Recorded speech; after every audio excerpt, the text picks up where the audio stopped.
যিসকল বন্ধু-বান্ধৱী মোৰ চেনেলত নতুনকৈ আহিছে অনুগ্ৰহ কৰি চেনেলটি সাবস্ক্ৰাইব কৰিব বুলি আশা কৰিলোঁ। তুমি দ্বিতীয়বাৰৰ বাবে বিয়াত বহাৰ কথা পাহৰি যোৱা বোৱাৰী। মোৰ ল'ৰাৰ মৃত্যু হ'ল বুলিয়ে মই তোমাক বেলেগৰ লগত বিয়াত বহিব দিব নোৱাৰোঁ। আমাৰ বংশৰ এটা নাম আছে। মণিকাৰ শাহুৱেকে এক প্ৰকাৰ খাটাংকৈয়ে কথাষাৰ কৈ দিলে।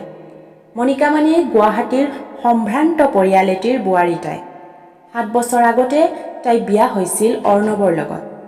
শাহুৱেকৰ কথাত তাই বিৰোধ কৰিব নোৱাৰি তলমূৰ কৰি নিজৰ ৰুমলৈ সোমাই গ'ল। দৰজাখন বন্ধ কৰি তাই কান্দি কান্দি আগৰ দিনবোৰৰ কথা ভাবিব ধৰিলে। কি আছিল তাইৰ জীৱনৰ লক্ষ্য আৰু আজি কি হৈ গ'ল? স্কুলীয়া জীৱনত ভাল নম্বৰ পাই HSLC পৰীক্ষাত পাছ কৰিছিল তাই। সেয়ে দেউতাকে তাইক চহৰৰ আগশাৰী কলেজ এখনত নাম লগাই দিছিল। HS পাছ কৰাৰ পিছত ডিগ্ৰীত নাম লগাইছিল। কিন্তু ওচৰৰে মানুহ এজনে অৰ্ণৱৰ কাৰণে দেউতাকৰ লগত তাইৰ বিয়াৰ কথা পাতিলে। অৰ্ণৱৰ ঘৰ গুৱাহাটীত, ভাল ব্যৱসায় কৰে। অৰ্ণৱৰ ঘৰত মাক আৰু এজনী ভনীয়েক আছে।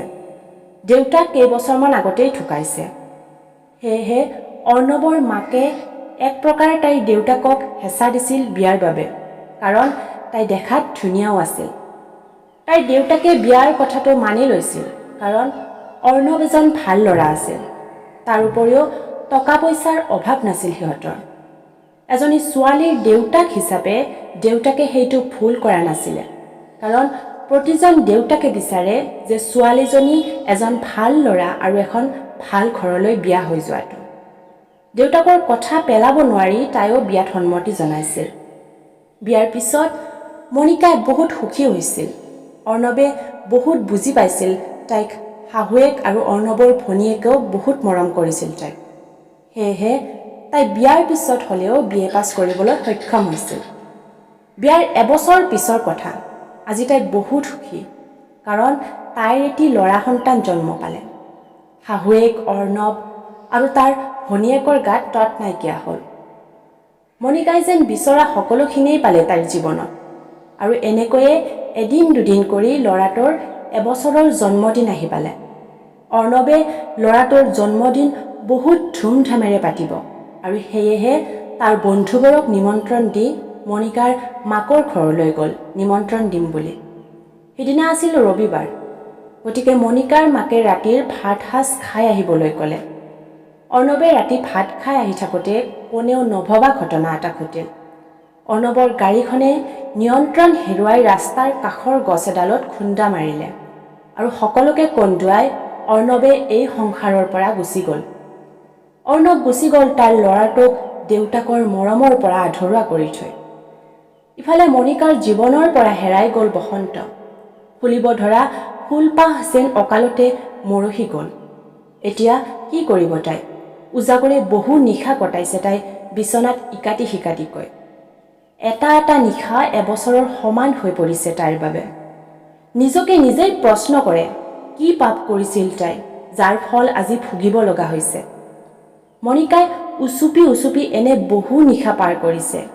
ৰুমৰ দৰ্জা বন্ধ থকাৰ বাবে তাইৰ শাহুৱেক আৰু ননদে নুশুনে, আৰু কোনেও নেদেখে তাইৰ বুকুৰ ভিতৰত উমি উমি জ্বলি থকা সেই বেদনাৰ জুইকুৰা। দিন বাগৰাৰ লগে লগে ল'ৰাটোক স্কুলত নাম লগাই দিয়াৰ সময় হ'ল। সেয়েহে টাউনৰ ইংলিছ মিডিয়াম স্কুল এখনত নাম লগাই দিলে।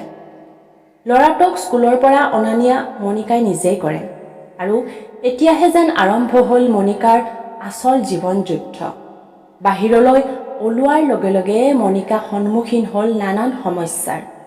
ভাল কাপোৰ এযোৰ পিন্ধিব নোৱাৰে। ওচৰৰ তিৰোতাবোৰে বুবু বাবা কৰে। ইফালে কিছুমান পুৰুষৰ তাইৰ লগত কথা পতা বা তাইৰ ফালে চোৱাৰ ধৰণবোৰ মণিকাৰ একেবাৰে ভাল নালাগে। লাহে লাহে তাই অনুমান কৰিলে যেন তাইৰ জীৱনৰ এটি এটি ক্ষণ আন্ধাৰত হেৰাই যাব ধৰিছে। এদিন ল'ৰাটোক স্কুলৰ পৰা আনিব যাওঁতে অৰ্ণৱৰ বন্ধু বিকাশে মণিকাক লগ পালে। তাইক দেখি সি তাইৰ অৱস্থাৰ কথা বুজি পালে। চকুৰ গুৰি কলা পৰিছে তাইৰ। আগতকৈ বহুতখিনি ক্ষীণাইছেও তাই। কথাৰ মাজতে বিকাশে ক'লে, তুমিতো শিক্ষিতা মহিলা, গতিকে চাকৰিত সোমাই নোলোৱা কিয়? প্ৰাইভেটেই হওক বা চৰকাৰীয়েই হওক, সময়বোৰো পাৰ হ'ব, লগতে মনটো ভালে থাকিব। প্ৰাইভেট কোম্পানী এটাৰ মালিকৰ লগত তাৰ ভাল চিনাকি বুলিও তাইক ক'লে।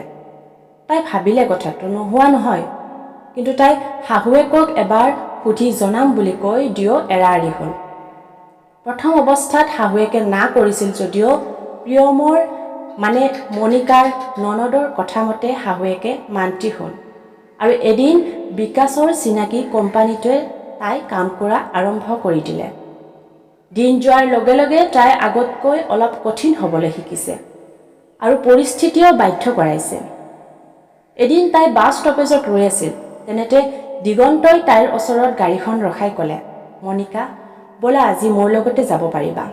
তাই আগ পাছ একো নাভাবি গাড়ীৰ আগৰ চিটত বহি দিলে। আচলতে দিগন্তই তাইৰ লগত একেলগে চাকৰি কৰে আৰু সিহঁত দুয়োটা ভাল বন্ধু।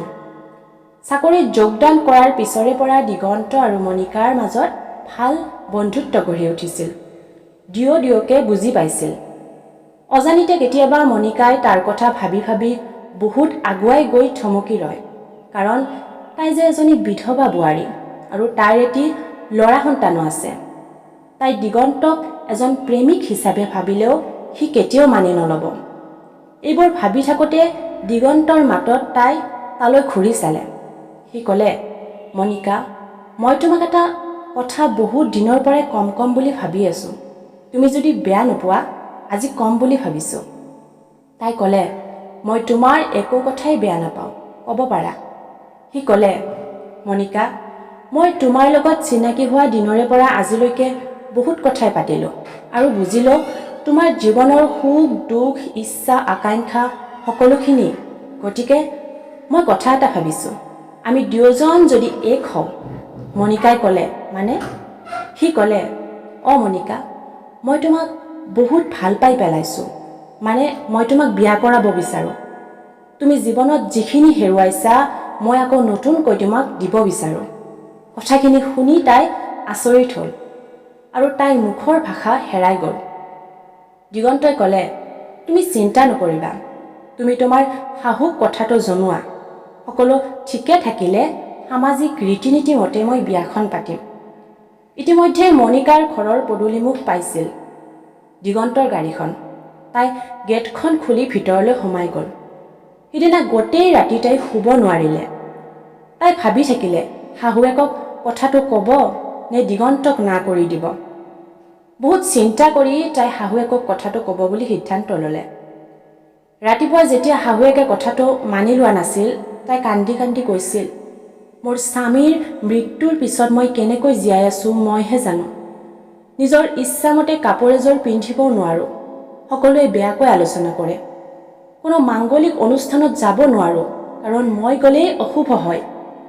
আৰু মোৰ ল'ৰাটোৰ স্কুলৰ অনুষ্ঠানত যেতিয়া আন ল'ৰা ছোৱালীবিলাকে মাক দেউতাকৰ লগত যায়, তেতিয়া মোৰ ল'ৰাটোৰ চকু পানীখিনি মুচি দিওঁতে কিমান কষ্ট হয় মইহে জানো।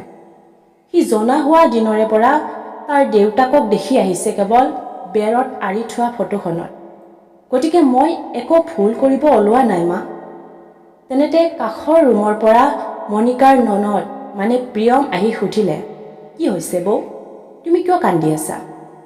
মাকে সকলো কথা প্ৰিয়মক ক'লে আৰু মাকৰ কথাত বিৰোধ কৰি তাই ক'লে, তুমি কিয় মানি ল'ব টান পাইছা মা? বৌয়ে একো ভুল কৰিব ওলোৱা নাই। মই দেখি আছোঁ নহয় দাদাৰ মৃত্যু হোৱা দিনৰে পৰা বৌয়ে কিমান দুখ আৰু কষ্টত জীৱন পাৰ কৰিছে।